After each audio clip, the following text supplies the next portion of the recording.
मंडळींनो नमस्कार, मी निर्घोष त्रिभुवन स्वागत करतो तुमचं एनआरटी न्यूज मध्ये। काही शासकीय कर्मचाऱ्यांनी आता तर हद्दच पार केल्या।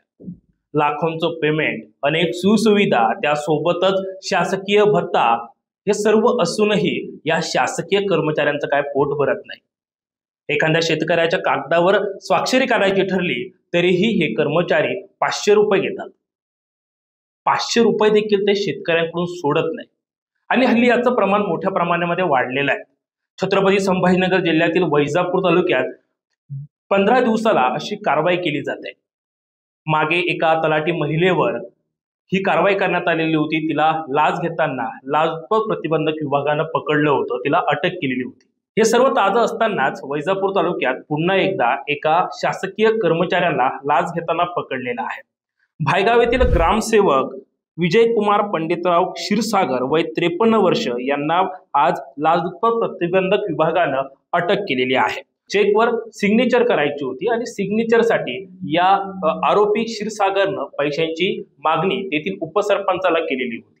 मात्र उपसरपंचानं हिम्मत दाखवली आणि लाचलुचपत प्रतिबंधक विभागाकडे त्यांची तक्रार दाखल केली आणि आज वैजापूर तालुक्यातील जरूळ फाटा येथे या आरोपी क्षीरसागरला विजयकुमार पंडितराव क्षीरसागर याला आज अटक करण्यात आलेली आहे। नेमकं सगळं प्रकरण काय घडलेलं आहे या संदर्भात मी स्वतः तेथील उपसरपंच यांच्यासोबत बातचीत केलीत, पाहूया। काय झालं, जनसुविधेचं आमदार साहेबांनी आम्हाला जनसुविधेचं काम दिलं होतं स्मशानभूमीचं। बर भायगाव वैजापूरला। बर बर तर ते काम झालं 31 मार्चला काम फायनल झालं। बर काम झालं, सगळं झालं न पैसे द्यायचे तर ते चेक द्यायचे तर त्यांनी रडत कसत पैसे द्यायला लागले। ते समोरच्या मजदूराला मी मध्यस्थी होतो ना हो हो कामाला, मिस्त्रीला परत दुकानदाराला बिल पैसे आधी काम करून घ्यावं लागत आणि नंतर पैसे मिळतं ना। हो हो हो ते उधारीमध्ये काम होतं, मी मध्यस्थी होते त्याला। बर तर त्याला सांगितलं तुम्ही पैसे द्या। आणि एकूण कामाची रक्कम किती होती या? कामाची रक्कम ते 6,96,000ची वर्क ऑर्डर आहे।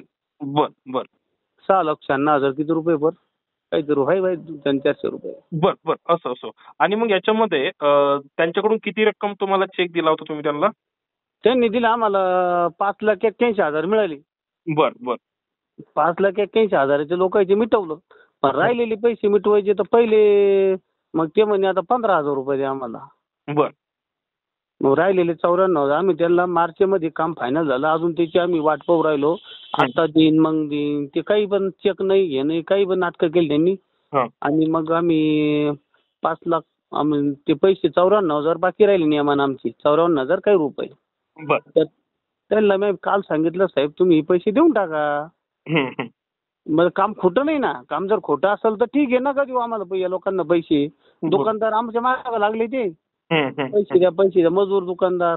मी सरपंच आहे तर मग ते पैसे देईना। मग त्याच्यामुळे काल म्हणे पैसे द्या 15,000, तसे म्हणलं उद्या देऊ पैसे, नंतर तुम्ही चेक द्या देऊ।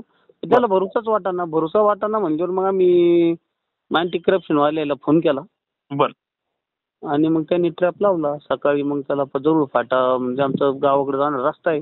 बरं, तुम्हाला त्यांनी कुठं बोलवलं होतं आणि कशा पद्धतीनं तुम्ही ते असं नियोजन केलं होतं? आम्ही ते रात्री पाटील मॅडमला फोन केला होता 9 वाजता। बर मग त्यांनी आम्हाला बरोबर सांगितलं 8 वाजता तुम्ही यायचे। आम्ही येऊन तिथे येऊन फाटीवर आमचं ठरलं होतं, त्यांचा फोन आला होता सकाळी, त्यांना पैसे घ्यायचे होते त्याच्यामुळे त्यांना फोन आला, त्यांनी फोन केला या म्हणे फाटीवर।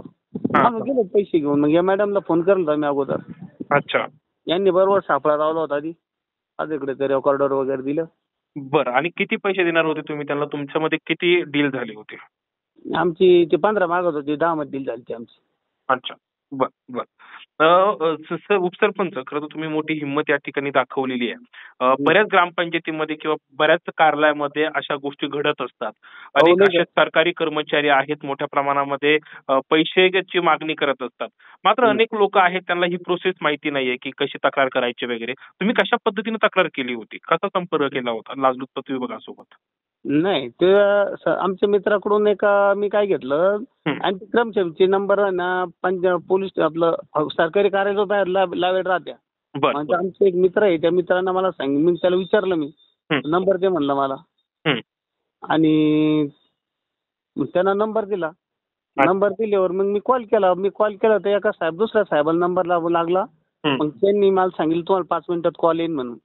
मग ते मॅडम आहे एक पाटील मॅडम म्हणून, पाटीलच ना, संगीता पाटील मॅडम आहे, त्यांचा लगेच मला कॉल आला. ती म्हणजे तुम्ही असं असं करा, आम्ही तुम्हाला सहकार्य करतो. म्हणलं काय उद्या आम्हाला अडचण येणार नाही ना. ते म्हणजे तुम्हाला काही अडचण येणार नाही. आता नेमकं आमचे पैसे पण बाकी आहे. बरोबर आहे. आमचे पैसे बाकी 94,000. आम्ही धरताना असं धरलेलं आहे का 94,000 येतात का पुढं काय होईल आमचं काही माहित नाही. समोर ते आम्हाला खिशातून द्यावं लागेल. मी शेतकरी शेतीच्या पैशातून द्यावं लागेल. एखाद्याला मी हिंमत दाखवली. जे होईल ते होईल. म्हणजे यांनी आम्हाला आहे ना 2-3 वार आमचे म्हणजे माझा पूर्ण समोरचं एकच शेत निवडून आलं, माझा पूर्ण पॅनल निवडून आला. मी पॅनल उभा केला होता. पण राखीव जागेवर होतं. राखीव जागा होती सरपंच.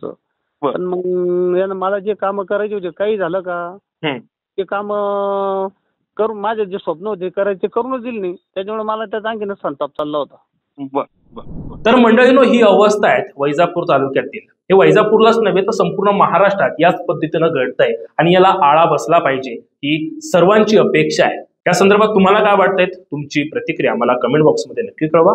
या विशेष रिपोर्टमध्ये इथंच थांबतोय. पुन्हा भेटूया. तोपर्यंत नमस्कार.